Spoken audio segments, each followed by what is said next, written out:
Olá! Bom, hoje vou falar um pouco sobre o livro O Livre-Arbítrio, de Santo Agostinho. Esse livro foi escrito em 395 d.C. e foi um diálogo de Agostinho e um amigo dele, conterrâneo, chamado Evódio. Esse livro aqui é dividido em 3 partes. A primeira parte, ou chamado o livro primeiro, é intitulado O Ato Mal Vem do Livre-Arbítrio. A segunda parte, ou o livro segundo, é intitulado O Livre-Arbítrio é Dom de Deus, e a terceira e última parte é intitulada Dificuldades Relativas ao Livre-Arbítrio. Eu dividi aqui em 3 grandes momentos a minha fala. Na primeira parte eu vou falar um pouco sobre a questão do livre-arbítrio e o mal. Na segunda parte, acerca da boa vontade e da caridade. E por fim, acerca da felicidade e da iluminação. Então eu penso que não tem como abordar uma obra filosófica como nós poderíamos, por exemplo, abordar uma obra literária. São abordagens diferentes. Na obra literária nós conseguimos ter uma visão geral da obra, do início, do meio e do fim. Numa obra filosófica, a complexidade é tão grande que muitos pontos acabam sendo deixados de lado. Então eu pincelei aqui alguns elementos centrais da obra e pretendo aqui fazer um breve comentário acerca desses termos centrais que Santo Agostinho aborda no seu clássico O Livre-Arbítrio.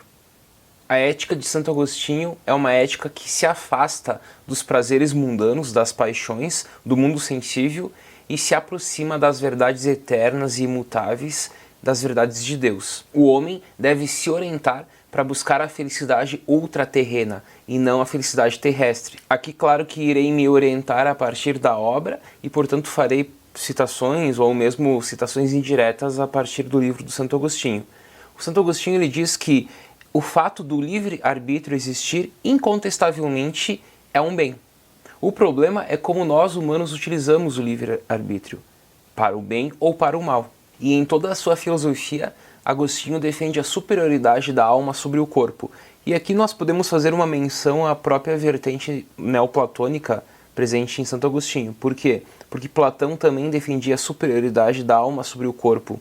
E o único caminho do perdão para o pecador é por meio da graça divina. Aqui, obviamente, há uma desigualdade entre criador e criatura. E a criatura que promove o pecado, que peca, ela só se reconcilia com Deus a partir da graça divina. E nem todas as pessoas são dignas da graça divina, apenas aquelas que se colocam no caminho da salvação. Agostinho acredita que o homem, depois do pecado original, foi amaldiçoado com a morte. Mas Deus, em Jesus Cristo, reconciliou a humanidade consigo. E Deus, de forma a priori, já sabe quem será salvo da condenação eterna. E o ser humano deve levar a sua vida em busca da salvação. Porém, como que o ser humano é possuidor do livre-arbítrio, ele vai decidir se quer se orientar, se guiar para o caminho do bem ou para o caminho do mal. Só que Deus tem um conhecimento prévio, segundo Santo Agostinho, de toda a nossa vivência.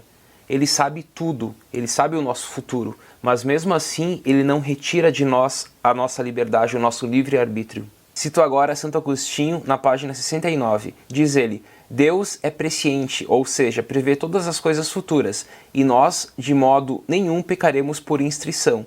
Quem dissesse que um fato poderia acontecer de modo diferente do que infalivelmente previra antes, tentaria destruir a presciência divina com a mais insensata piedade. E como nós podemos pecar por vontade ou por instrição, sendo que Deus é presciente de todos os acontecimentos do futuro?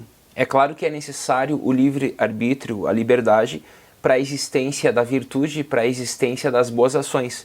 Porque se tudo fosse determinado, não teria sentido para a ética. Portanto, a liberdade é sim um pressuposto para a ética, para Santo Agostinho também. Por quê? Porque se não há a escolha de agir virtuosamente, o ser humano não estaria agindo de forma ética. Para Agostinho, Deus é onisciente. Ele tem domínio e conhecimento de tudo aquilo que foi feito, que está sendo feito e que será feito. Mas isso não significa que ele intervém diretamente nas ações dos homens, porque o ser humano sim é um ser livre. E Deus deixa que nós decidimos e deliberamos sobre as nossas ações, mesmo Ele conhecendo o nosso futuro. E aqui, citando novamente a obra, na página 215, Agostinho destaca o seguinte: todo ser racional, dotado desde a origem com um livre arbítrio da vontade, se mantém na fruição do bem supremo e imutável, sem dúvida que merece louvor. E todo o ser racional que se esforça por lá se manter, também esse merece louvor. Pelo contrário, o que não se mantém nessa fruição e não quer fazer por se manter, merece censura enquanto aí não se encontra e enquanto não faz por aí se encontrar. E as ações causadas por ignorância, as causadas não pelo uso da razão, elas não podem ser consideradas pecado, mas elas devem sim passar por uma correção. E na página 233 ele destaca o seguinte: para toda alma que peca, são punitivos estes dois fatores, a ignorância e a penosidade. Por efeito da ignorância, a alma é rebaixada pelo erro. Por efeito da penosidade, é atormentada pelo sofrimento. Deus criou o ser humano bom e livre. Porém, Deus também tem a justiça e a misericórdia. A justiça para punir os maus atos e a misericórdia para perdoar quem se arrepende. Claro que o agir reto é a aproximação do ser humano com Deus, e é por meio do livre arbítrio que nós podemos decidir se queremos nos orientar pelo caminho do bem ou pelo caminho do mal. E é por meio dele que nós escolhemos ações moralmente boas ou moralmente más. Assim, a vontade livre, dada por Deus para nós, é um bem, e ela é condição da moralidade. Consequentemente, se o agir humano não fosse livre, ninguém poderia puni-lo ou aprová-lo. E pecar, para Santo Agostinho, é quando o nosso espírito abandona os bens superiores para se aproximar dos bens inferiores. Vimos até agora a questão do livre-arbítrio como condição para a moralidade, como condição para os atos virtuosos. Agora falaremos também um pouco sobre o mal. Para Santo Agostinho, o mal é central nesse debate da ética, da liberdade, e o mal não é causa de Deus. É claro que sabemos que de Deus precedem todas as coisas, mas mesmo assim não é de Deus que surge o mal.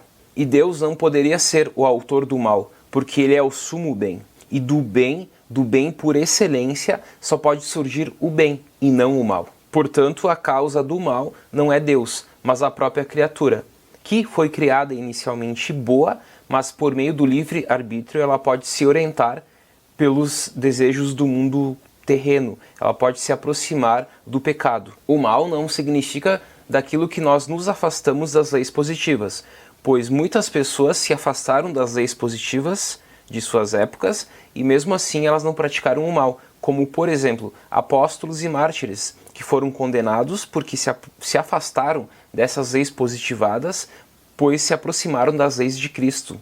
E na página 28, Agostinho diz o seguinte: se tudo o que é condenado é mal, seria mal no tempo de Jesus Cristo crer e professar a própria fé em Cristo. Em suma, Agostinho diz que o mal é aquele ato praticado apenas pela paixão.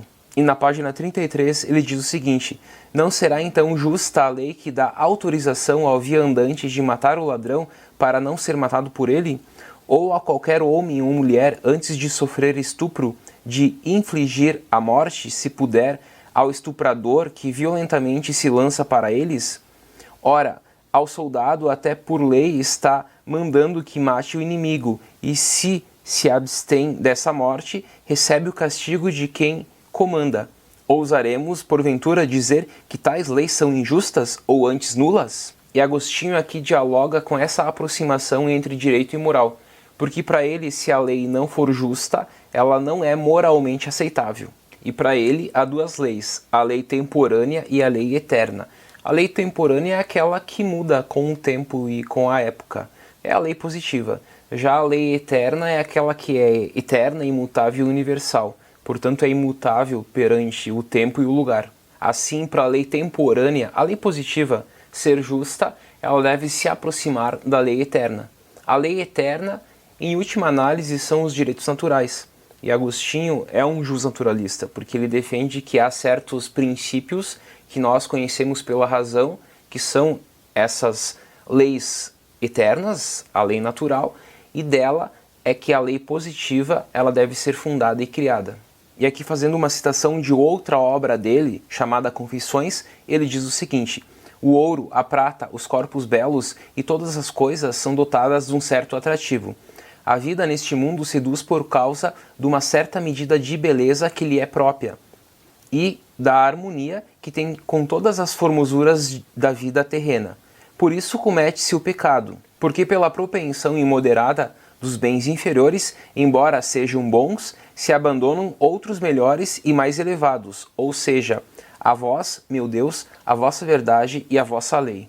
Basicamente aqui ele destaca que há certos bens superiores e inferiores, e que se nós quisermos nos aproximar de Deus e de uma vida virtuosa, nós devemos nos aproximar desses bens superiores, que são os bens da razão, e não aos bens inferiores, que são os bens da luxúria, que são os bens das paixões.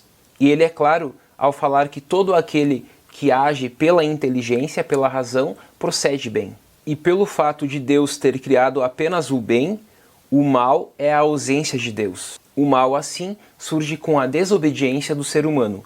A boa vontade é a obediência a Deus, e a má vontade é a ausência de Deus. Falarei agora sobre outros dois conceitos da obra, a boa vontade e a caridade. A pessoa que possui boa vontade se rodeia de amor, e se amamos a boa vontade, teremos 4 virtudes, quais? A prudência, a fortaleza, a temperança e a justiça. E quem tem essas 4 virtudes tem um viver reto e digno. A sapiência, assim, é o conhecimento das leis da moralidade. E a insciência, que é o oposto da sapiência, é a ignorância dessas leis, desses princípios morais. E na página 56 ele diz o seguinte: boa vontade é a vontade com que pretendemos viver reta e dignamente e chegar à mais alta sapiência. E na página 117 ele fala: ninguém é venturoso sem a sapiência. E por fim, na 121 ele diz: devemos aplicar-nos ao estudo da sapiência e conceder que isto é uma verdade. E aquele que põe o seu amor em viver com retidão acaba amando aquilo que é eterno e imutável. E aquele que não vive com retidão acaba se aproximando daquilo que é passageiro, que é mutável. Os que se aproximam e amam a má vontade são aqueles que se aproximam dos prazeres do corpo, dos prazeres corpóreos, dos prazeres sensíveis. Na página 72 ele diz: todos os pecados estão incluídos em afastar alguém das realidades divinas e verdadeiramente estáveis, voltando-se para as mutáveis e incertas.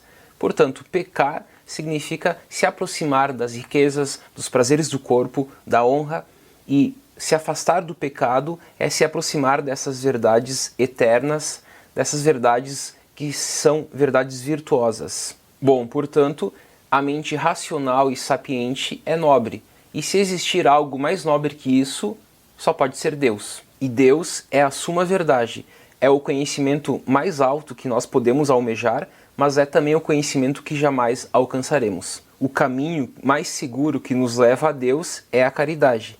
Na obra A Trindade, Agostinho diz que a lei de Cristo é a caridade. Quando nós vemos a Trindade, há a caridade. E quando há caridade, há a Trindade. E a máxima Deus é amor é a base especulativa de toda a concepção de Agostinho sobre a Trindade.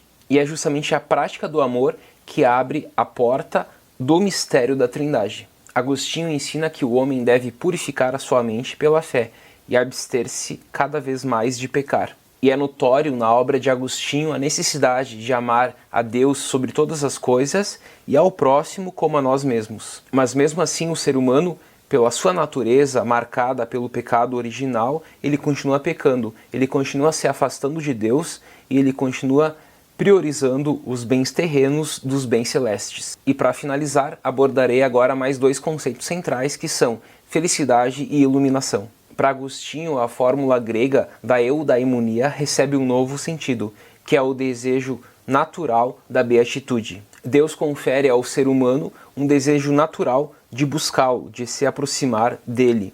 Porém, nós, pelo livre-arbítrio, muitas vezes nos afastamos de Deus. Todos nós buscamos a felicidade, porém, há 2 tipos de felicidade. Há a felicidade vinculada aos bens superiores, mas há também a felicidade vinculada aos bens inferiores. Os pecadores que se aproximam dos bens inferiores, se eles querem alcançar a verdadeira felicidade, eles devem se aproximar de Deus. Assim podemos concluir que a vida feliz é aquela que se aproxima da verdade, de Deus, de Jesus Cristo. E onde estarão essas regras que possibilitariam o injusto reconhecer o que poderia ser justo? Nós nos achamos sob a ação das verdades eternas, e essa verdade está marcada na nossa alma, e elas iluminam e influenciam quem for capaz de recebê-las e aceitá-las, e daí vem a questão da iluminação em Agostinho. Essa doutrina da iluminação foi desenvolvida por Agostinho, Plotino e Porfírio, mas foi Agostinho que deu um sentido cristão para ela. Portanto, há certas verdades imutáveis e verdades mutáveis. Nós devemos buscar essas verdades imutáveis nos aproximando de Deus. Assim, todo conhecimento é um conhecimento das verdades eternas, das verdades divinas, das verdades de Deus. E nós devemos buscar essas verdades em Deus, e Deus irá iluminar a nossa alma. Em suma, vimos aqui 3 grandes pontos da obra O Livre-Arbítrio, fazendo uma breve relação também com a obra Trindade e Confissões.